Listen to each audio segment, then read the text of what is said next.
Hello and welcome to our viewers on ASI News broadcast, bringing you the latest top news for today.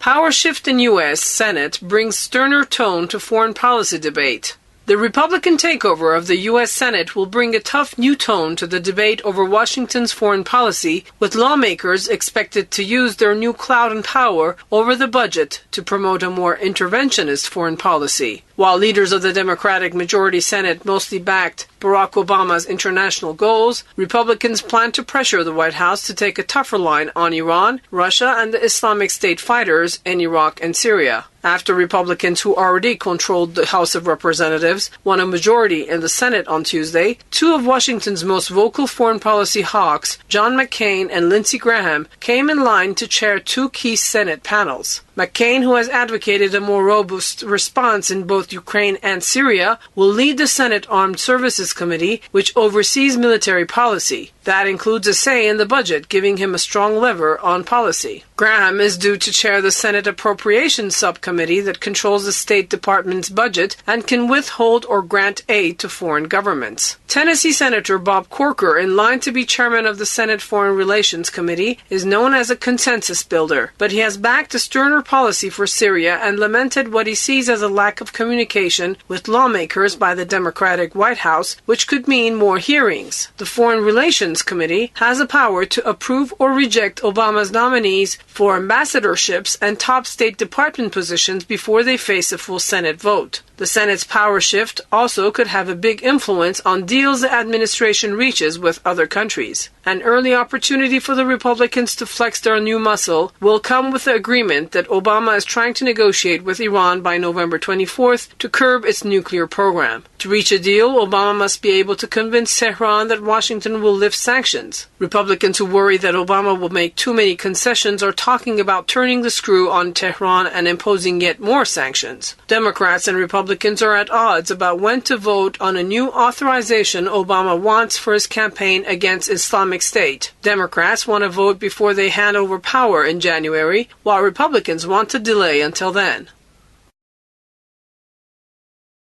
Obama's Attorney General pick is change of style, not substance.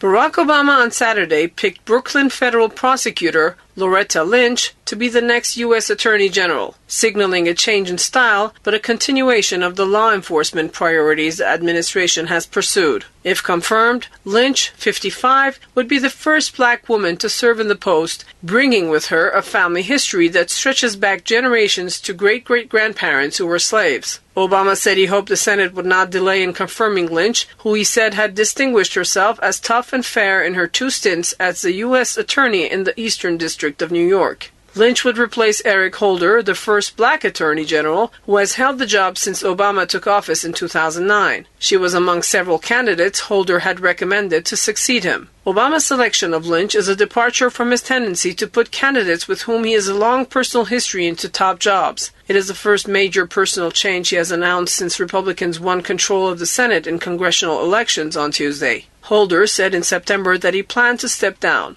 Senate Republican leader Mitch McConnell, who is slated to become majority leader, said Lynch should be considered by the new Republican-controlled body next year. Ms. Lynch will receive fair consideration by the Senate, and her nomination should be considered in the new Congress through regular order, he said in a statement. Holder, one of Obama's closest allies, has had a rocky tenure as Attorney General. He clashed frequently with congressional Republicans over gun control, same-sex marriage, and a desire to try terrorism suspects in civilian rather than military courts. The next Attorney General will face many challenges, including managing counter-terror initiatives aimed at Islamic State militants, balancing privacy rights against government surveillance efforts, and deciding whether to bring charges in connection with the shooting death of an unarmed black teenager by a white police officer in Ferguson, Missouri. Lynch's deep experience in civil rights, terrorism, and corporate fraud cases, and her work leading a committee that advises the Attorney General on policy issues could result in continuity with Holder.